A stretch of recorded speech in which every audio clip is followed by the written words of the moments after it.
મેહુલભાઈ, સૌથી પહેલા તો સુરતની જ વાત કરવી છે. સુરતમાં એ રોડ શો હતો. જે બેન ત્યાં આગળ હતા, એ બેનને ત્યાં પહોંચવાનું હતું, એ બેને ત્યાં આગળ વિરોધ કર્યો કારણ કે રોડ બ્લોક હતો. હવે એમની પાસે કંઈક વિડીયો બનાવવાની માંગ કરવામાં આવી છે. આપ શું કહેશો આ આખા વીઆઈપી કલ્ચરને લઈને? એમાં ઘટના એવી હતી કે બેનનો વિરોધ સ્વાભાવિક છે. બેનની પાસે મેડિકલ બિલો પણ હતા એ જ દિવસની અંદર. તો એ બેન પોતાની મેડિકલ ઇમરજન્સીમાં હતા. તો કોઈ પણ વ્યક્તિ ફ્રસ્ટ્રેટ થાય ને. તમે પોતાના વીઆઈપી કલ્ચર માટે વિચારો. મને ક્યારેક એવું થાય કે આ નેતાઓને આ પણ સમજ નહીં પડતી હોય કે તમે તમારી સવલત માટે હજારો લોકોને લાઈનમાં લગાવી દો છો. એ હજારો લોકોમાંથી કોઈ 10 લોકો તો એવા હશે કે જેને કંઈક અંગત કામ હશે.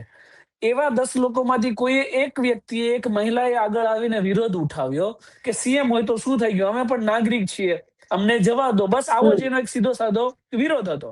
ચૂંટણી પતી ગઈ, તમે જીતી ગયા, લોકોએ તમને મત આપ્યા. તો પછી હવે શું કરે છે કે આ લોકો જે નેતાઓ ચૂંટાયા ને, કોર્પોરેટર હોય કે ધારાસભ્ય હોય કે ઘણા બધા ગામમાં મારું રાજકારણીઓ હોય ને, એની પાસે સીએમ ને ખુશ કરવા માટે, કામ કરવા માટે કોઈ કામ જ નથી. તો એ શું કરશે? સીએમ ને ખુશ કરવા માટે આ બેનને પકડવાનું ચાલુ કર્યું. આ બેનને પોલીસ સ્ટેશન બોલાવવામાં આવ્યા કે ભાઈ તમે માફી માંગતો વિડીયો બનાવો, નહીં તો અમે તમારા ઉપર ગુનો દાખલ કરશું. મેં વિડીયો બનાવ્યો. એ દિવસે બેન પોલીસ સ્ટેશન ગયા. એટલે આજે બેનનો મેં ફોન કર્યો અને જાણ્યું કે પોલીસ સ્ટેશનમાં શું થયું બેન. એટલે બેનનો એટલો ખરાબ અનુભવ તમને હું શેર કરીશ કે બેનને એવું કહે છે કે તમે આવો વિરોધ કરો ને તો રાષ્ટ્રદ્રોહનો તમારા ઉપર ગુનો દાખલ થાય, તમારે માફી તો માંગવી જ પડશે. પછી બીજી બાબત પાછી એવી કહે છે કે એક બેનને અરજી બચાવી. તો બેનને એવું કહે છે કે એક જાગૃત નાગરિકે ફરિયાદ કરી છે. હવે આપણે નામજોગ અરજીઓ કરીએ, નામજોગ અરજીઓ, તો પોલીસ વાળા 20-20, 25-25 દિવસ તો હાથમાં નથી લેતા, ધ્યાન નથી દેતા, ઇન્વેસ્ટિગેશન નથી કરતા, એફઆઈઆર નથી લેતા. અને કોઈ નાની અરજી કરે છે જાગૃત નાગરિક તરીકે, તો આ બેનના ઘરે જાય, પોલીસ વાળા જાય, મા બાપને ધમકાવે, આજુબાજુ વાળાને ધમકાવે અને બેનને પોલીસ સ્ટેશન બોલાવે. ઈ બેન મને મળીને જ પોલીસ સ્ટેશન ગયા હતા. એક વેલ એસ્ટાબ્લિશ શર્ટ પહેરીને ગયા હતા બિચારા, સારી રીતે વ્યવસ્થિતમાં.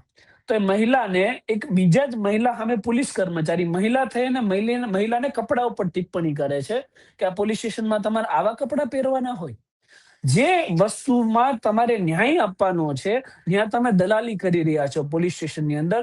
પોલીસ સ્ટેશનની અંદર તમને કાયદાને સુસંગત કોઈ વાતો નહીં મળે, ન્યાયિક કોઈ વાતો નહીં મળે. પોલીસ સ્ટેશનમાં તમને ન્યાય સિવાય સંસ્કાર, કલ્ચર, કેવા કપડાં પહેરવાના, કેવા નહીં પહેરવાના, આવું જ બધું થશે. અને જો કાયદાની વાત કરશો ને તો કે એની માટે તમારે પૈસા આપવા પડશે.